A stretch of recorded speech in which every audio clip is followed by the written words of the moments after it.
for 1 week. உங்களுக்கு ஒரு வாரம் லீவு கிடைக்குது. You lock the doors. நீங்க கதவெல்லாம் அடைக்கிறீங்க. The windows. விண்டோவெல்லாம் அடைக்கிறீங்க. After 1 week. ஒரு வாரத்துக்கு பிறகு you open the door. நீங்க கதவை திறக்கீங்க. And you walked in. நீங்க உள்ள போனீங்க. Nobody was in the house. யாருமே வீட்ல இல்ல.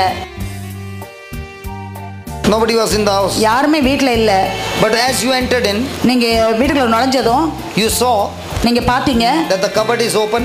உங்க கபோர்டு திறந்து கிடக்குது. The jewelry is gone. அதுல வச்சிருந்த நகையெல்லாம் காணல. The money is gone. அதுல வச்சிருந்த பணத்தை காணல.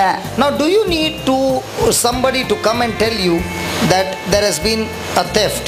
யாராவது உங்ககிட்ட வந்து உங்க வீட்ல திருடு நடந்திருக்குது அப்படின்னு அப்போ உங்ககிட்ட சொல்ல வேண்டிய தேவை இருக்குமா? Hello. தேவை இருக்குமா? But the doors were locked. கதவெல்லாம் பூட்டி தான் இருந்தது. The windows were locked. ஜன்னல்லாம் பூட்டி தான் இருந்தது. When you entered in, nobody was in the house. உள்ள போனா யாருமே இல்ல. Then how come you say there was a theft? அப்ப எப்படி சொல்லுவீங்க இங்க ஒரு திருடு நடந்திருக்குது அப்படின்னு சொல்லி? When you see the things missing, நீங்க உங்க வீட்ல இருக்க ஜாமான்கள்லாம் காணாம போன போது you know that there is a theft. உங்களுக்கு தெரியுது இங்க ஒரு திருடு நடந்திருக்குது அப்படின்னு. In the same way, அதே போல தான் when you see நீங்க பாக்கும்போது there are some missing things சில காரியங்கள் காணாம போகுது in your day to day life, உங்களுடைய அன்றாட வாழ்க்கையிலே, and you are filled with worry உங்களுக்கு ரொம்ப கவலையா நிறைஞ்சிருக்குது, and all kinds of negative things happening in your life. எல்லா வகையான எதிர்மறையான காரியங்களும் உங்கள் வாழ்க்கையிலே நடந்து கொண்டிருக்கின்றது. You don't need anybody to come and tell you. யாருமே உங்ககிட்ட வந்து சொல்ல வேண்டிய தேவை இல்ல. There has been a theft. உங்கள் வாழ்க்கையில ஒரு திருடு நடந்திருக்குது. And the thief is already inside your house. உங்க வீட்டுக்குள்ள ஏற்கனவே அந்த திருடன் இருக்கிறான். He is stealing. அவன் சொல்றான். Killing. அவன் வந்து களவு செய்றான், கொல்றான். And destroying your life. உங்க வாழ்க்கையை அவன் அழிக்கின்றான். Is it right? அது சரிதானே? Come on. அது சரிதானே?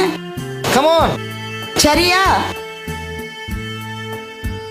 Hallelujah. Hallelujah. And if this thief is inside, இந்த திருடன் உங்கள் வீட்டுக்குள்ளே இருந்தால், stealing your goods, உங்களுடைய பொருள்களை திருடி கொண்டு, is God responsible? இதுக்கு கடவுள் பொறுப்பாக முடியுமா? Or you are responsible? அல்லது அதுக்கு நீங்கள் தான் பொறுப்பாளியா?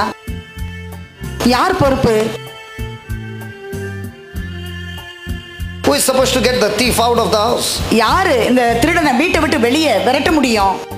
If a thief enters the house, won't you call the police? ஒரு திருடன் வீட்டுக்குள்ள வந்தா நீங்க போய் போலீஸ் மாட்டீங்களா? Here in Nagarkoil, no police. Nagercoil police இல்லையோ? First of all, there are no thieves over here. இங்க திருடனே கிடையாது நாகர்கோயில. அதான் உங்களுக்கு தெரியல.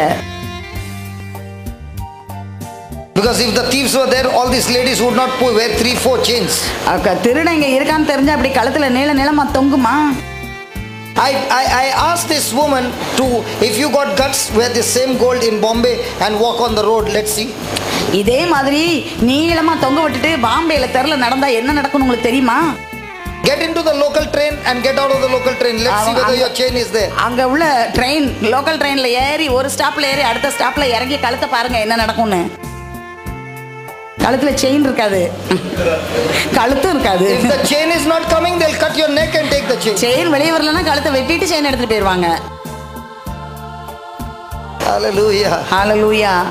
Praise the Lord. Praise the Lord. Hallelujah. Hallelujah. You must depend on God for help. உதவிக்காக நீங்கள் ஆண்டவரையே சார்ந்திருக்க வேண்டும். But before you do that, அதை செய்வதற்கு முன்னால் you must do those 6 points. அந்த 6 பாயிண்டையும் நீங்க செய்திருக்கணும். If you're not doing those 6 points, அந்த 6 பாயிண்டையும் நீங்க செய்யலன்னு சொன்னா, I surrender everything in God's hand, நான் ஆண்டவருடைய கரங்களில் எல்லாவற்றையும் நான் ஒப்படைத்து விட்டேன் என்று நீங்கள் கூறினாலும், and you have the negative mindset, உங்களுடைய சிந்தனையானது எதிர்மறையாக இருக்குமே என்றால், you have just invited the thief to enter your house and destroy your house. நீங்கள் திருடனை உங்கள் வீட்டுக்குள் வரவேற்று உங்கள் வீட்டை அவன் அழிக்கும்படியாக அவனுக்கு நீங்கள் அனுமதி கொடுத்து விட்டீர்கள் என்று அது பொருள்படும். Praise God. Praise God. Hallelujah. Hallelujah. Thank you, mighty God. ஆண்டவரே, வல்லமையான கடவுளே, உமக்கு நன்றி. Thank you for showing us these truths. இந்த உண்மைகள் எல்லாம் நீர் எங்களுக்கு கற்றுக் கொடுத்ததற்காக நன்றி. Your word says, உம்முடைய வார்த்தை சொல்கின்றது, When your word abides in us, உம்முடைய வார்த்தை எங்களிலே நிலைத்திருந்தால் we shall know the truth, நாங்கள் உண்மையை நாங்கள் தெரிந்து கொள்வோம். and this truth will set us free. அந்த உண்மை எங்களுக்கு விடுதலை கொடுக்கும். All this time, Lord, we are praying to you ஆண்டவரே, இவ்வளவு நாட்களும் நாங்கள் உம்மை நோக்கி ஜெபித்துக் கொண்டிருந்தோம். to set us free. எங்களை விடுதலை ஆக்கும் என்று ஜெபித்தோம். But now we understand, Lord. ஆண்டவரே, இப்போது நாங்கள் புரிந்து கொண்டோம். Understanding the truth, உண்மையை நாங்கள் புரிந்து கொள்ளும் போது, applying the truth, அந்த உண்மையை எங்கள் வாழ்க்கையிலே நாங்கள் பயன்படுத்தும் போது, that comes through the understanding of your word, அது உமது வார்த்தையை நாங்கள் புரிந்து கொண்டதனாலே வருகின்றது. that comes through the abiding word, அந்த நிலையான நிற்கின்ற எங்களிலே நிலைத்திருக்கின்ற வார்த்தையானது that sets us free. எங்களுக்கு விடுதலையை கொடுக்கின்றது. Thank you for showing us through the examples ஆண்டவரே, நீர் கொடுத்த அந்த எடுத்துக்காட்டுகளின் மூலமாக எங்களுக்கு விளக்கியதற்காக நன்றி. of simple people எளிமையான மக்களின் மூலமாக in the Bible. பைபிளிலே உள்ள They only worshipped you. அவர்கள் எல்லோரும் உம்மை வழிபட மட்டும்தான் செய்தார்கள். Their focus was you and you and you alone. அவருடைய கவனமெல்லாம் நீர் நீர் நீராகவே இருந்தது. And as long as they were focused on you, எவ்வளவு காலத்திற்கு அவர்கள் உண்மையே கவனத்திலே கொண்டு வைத்திருந்தார்களோ, they always had victory in their life. அவர்கள் வாழ்க்கையெல்லாம் வெற்றி வாழ்க்கையாக இருந்தது. Even though Stephen was put to death, ஸ்தேவான் ஒரு சாவுக்கு அவர் கையளிக்கப்பட்ட போதும், the sacrifice of his love, அவருடைய அன்பு என்ற அந்த பலியானது, sacrifice of his life, அவருடைய வாழ்க்கை என்ற பலியானது, revealing his love for you, உன் மீது அவருக்கு இருந்த அன்பை அது வெளிப்படுத்தியதாக இருந்தது. planted the seed in Saul's life, சவுலுடைய வாழ்க்கையிலே அது ஒரு விதையாக விதைக்கப்பட்டது. that brought conversion in Saul's life and became Paul. சவுலுடைய வாழ்க்கையிலே மனமாற்றத்தை கொண்டு வந்து அவர் ஒரு பவுலாக மாற வைத்தது.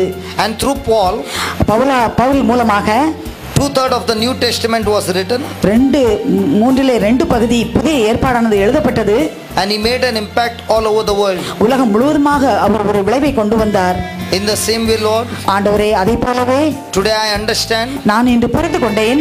the more and more I become your worshipper, உம்மை அதிகமாக வழிபடுகின்ற நபராக நான் மாறும்போது, the more of change will take place in my life. என்னுடைய வாழ்க்கையில அதிக மாற்றங்கள் ஏற்படும்.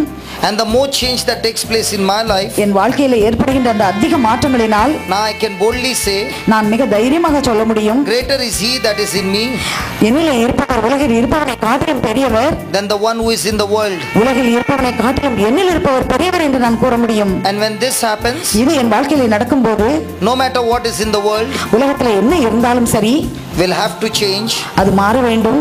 because of the greater power ஏனென்றால் வல்லமையான சக்தி, of love அன்பு that is in me. அது என்னிலே இருக்கின்றது. Thank you for showing me these truths. ஆண்டவரே, இந்த உண்மைகளை நீர் எனக்கு காட்டியதற்காக உமக்கு நன்றி. So from today, O Lord, ஆண்டவரே, இந்த நாளிலிருந்து daily தினமும் I will strive நான் முயற்சி எடுப்பேன். to bring a change in my life. என் வாழ்க்கையிலே மாற்றத்தை கொண்டு வருவதற்கு நான் முயற்சி எடுப்பேன். From today, இந்த நாளிலிருந்து to become more and more like you, Jesus, ஆண்டவரே, நான் அதிகமாக உம்மை போல் நான் மாறுவதற்கு will be my top priority in life. அதுதான் என் வாழ்க்கையிலே முக்கியமான குறிக்கோளாக அது இருக்கும், முக்கிய இடத்தை பிடிக்கும். From today, இந்த நாளிலிருந்து I will no longer gratify myself, நான் என்னையே நான் திருப்திப்படுத்திக் கொள்ள மாட்டேன். but use your gifts and talents ஆனால் நீர் கொடுத்த கொடைகளையும் அரும் கொடைகளையும் நான் பயன்படுத்துவேன். and resources. நீர் கொடுத்திருக்கின்ற வளங்களை பயன்படுத்துவேன். I will use it for your kingdom. அந்த தாளந்துகளையும் உமது அரசுக்காக நான் பயன்படுத்துவேன். From today, Lord, ஆண்டவரே, இந்த நாளிலிருந்து it will no longer be ஒரு நாளும் முன்பு போல் இருக்காது. that you do this for me, இதை நீர் எனக்கு செய்யும் என்று சொல்வதாக இருக்காது. but from right now, ஆனால் இந்த நேரத்திலிருந்து this shall be my prayer. இதுதான் என்னுடைய ஜெபமாக இருக்கும். Lord Jesus, ஆண்டவர் இயேசுவே, what do you want me to do for you? உமக்காக நான் என்ன செய்ய வேண்டும் என்று நீர் விரும்புகின்றீர் என்பதாக இருக்கும். Now I understand, Lord. ஆண்டவரே, நான் இப்போது புரிந்து கொள்கிறேன். The scripture in Matthew 6:33, மத்தேயு 6:63 சொல்வதை, seek you first the kingdom of God முதலில் கடவுளையும் அவருக்கு ஏற்புடையதையும் தேடுங்கள், and his righteousness, அவருக்கு ஏற்புடையதை தேடுங்கள், and all அப்போது எல்லாம் மற்ற எல்லாம் will be added unto you. உங்களுக்கு சேர்த்து கொடுக்கப்படும். Thank you for this word. ஆண்டவரே இந்த வார்த்தைக்காக நன்றி. So from now on, எனவே இப்போதிருந்து I will not allow my emotions, நான் என்னுடைய உணர்ச்சிகளை என்னை கட்டுப்படுத்த விட மாட்டேன். the negative emotions, என்னுடைய எதிர்மறையான உணர்ச்சிகளை to take me on a horseback ஒரு குதிரை மேல் ஏறி சவாரி செய்வதைப் போல நான் அனுமதிக்க மாட்டேன். where I lose my control. என்னுடைய கட்டுப்பாட்டை இழக்கும்படி நான் செய்ய மாட்டேன்.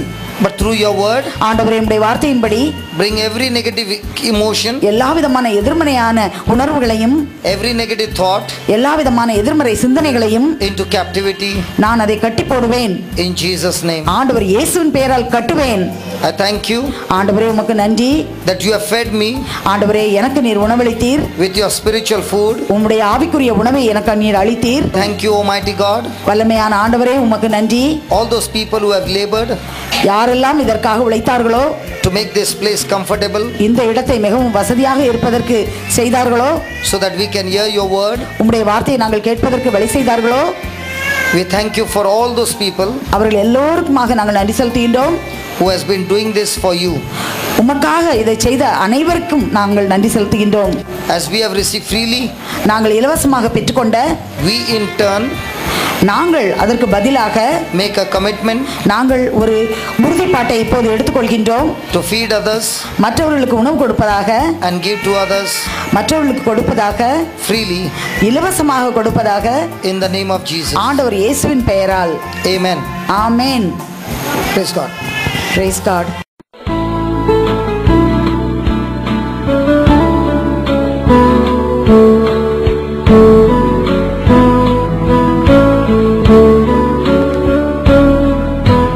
Thank you.